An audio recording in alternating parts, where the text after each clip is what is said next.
বড় অদ্ভুত লাগছে। না, প্রাসাদের ভিতরে একবার গিয়ে দেখি তো, হয়তো কারুর দেখা পেলেও পেতে পারি।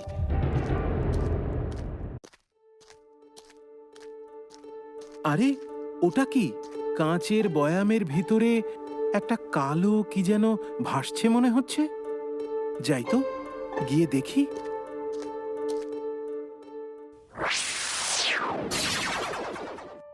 হে কি? কে কে কে কে কে কে তুমি? এখানেই বা কি করছো? ভয় পেও না, আমি তোমার কোনো ক্ষতি করব না। তুমি আমায় বন্দি দশা থেকে মুক্ত করেছো। আমি পাতালপুরীর রাজকুমার শঙ্খচূড়। এই প্রাসাদেই আমার জন্ম। এখানে আমার সব পরিবার, আত্মীয় স্বজন থাকতো। কিন্তু ওই যে ভগ্ন মন্দিরের দুষ্ট পুরোহিত ভৃঙ্গি ও নিজের ক্ষমতার অপব্যবহার করে আমার মা, বাবা, এমনকি আমার বন্ধু বান্ধব, আত্মীয় স্বজন সবাইকে ওই লাল ফলের বাগানে বন্দি করে রেখেছে। আমি সেই সময় প্রাসাদে লুকিয়েছিলাম, তাই আমাকে আর ওই ফলের বাগানে বন্দি করতে পারেনি। কিন্তু ওর মন্ত্র বলে এই কাঁচের বয়ামের ভিতর এতদিন আমাকে বন্দি করে রেখেছিল।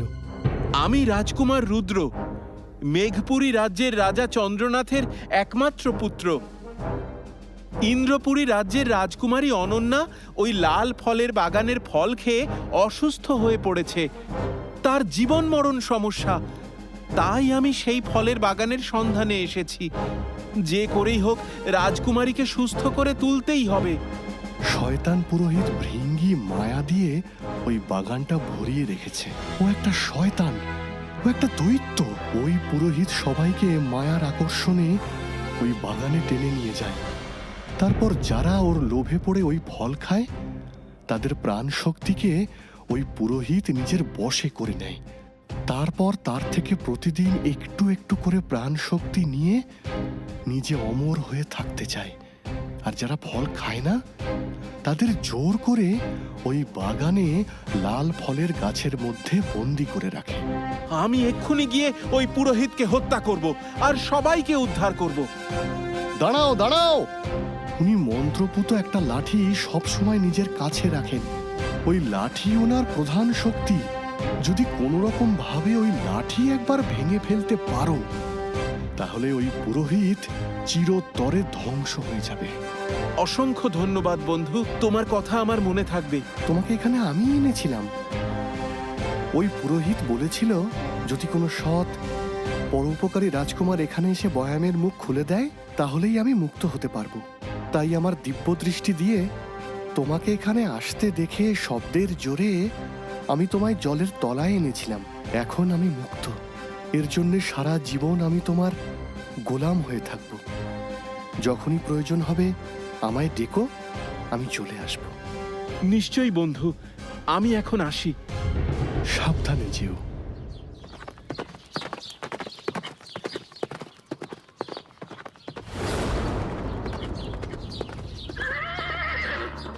এই তো সেই ভগ্ন মন্দির। তাহলে এর আশেপাশেই কোথাও হবে সেই সর্বনাশী বাগান। খুব সাবধানে আমাকে এগোতে হবে। ওই তো সামনেই লাল ফলের বন দেখা যাচ্ছে।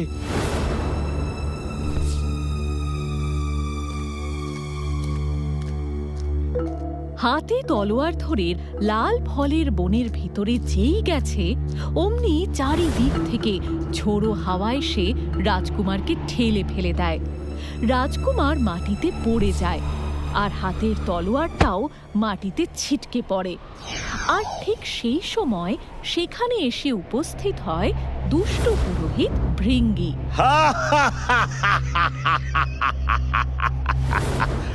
কি খবর? কি খবর তোমার রাজকুমার রুদ্র? নিজেই যখন এখানে মরতে এসেছো, তখন আমি আর কি করে বাধা দিই বলো তো?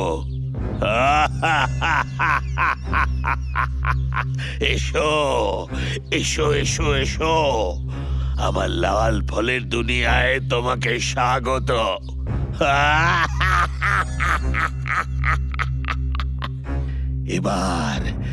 এবার আমি তোমার রক্ত খেয়ে সারা জীবনের মতো অমর হয়ে যাব।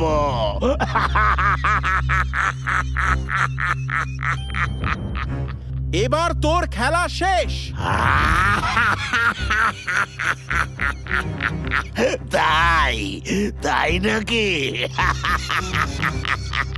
কে কে শেষ করবে আমার খেলা? তুই? তাহলে তাহলে এই নে।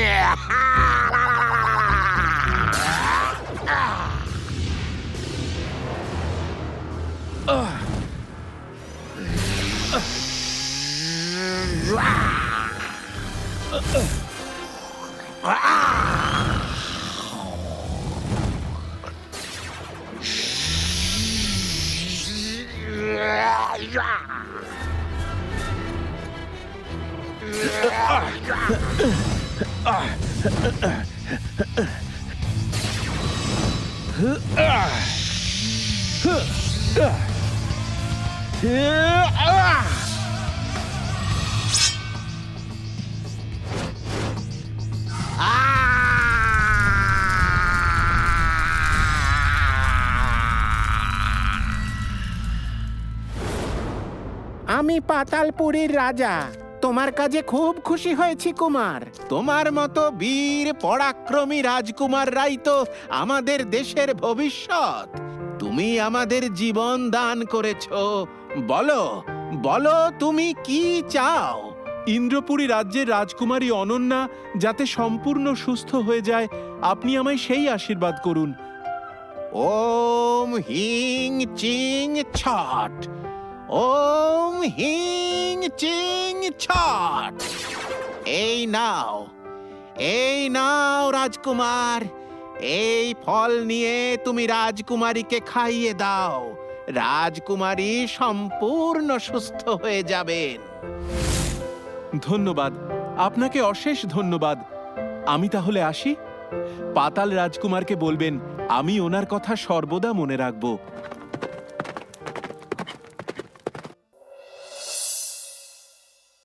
এতদিন পর রাজকুমারীর মুখে হাসি দেখে আমার মনটা ভরে গেল। রাজকুমার, তুমি পেরেছো কুমার।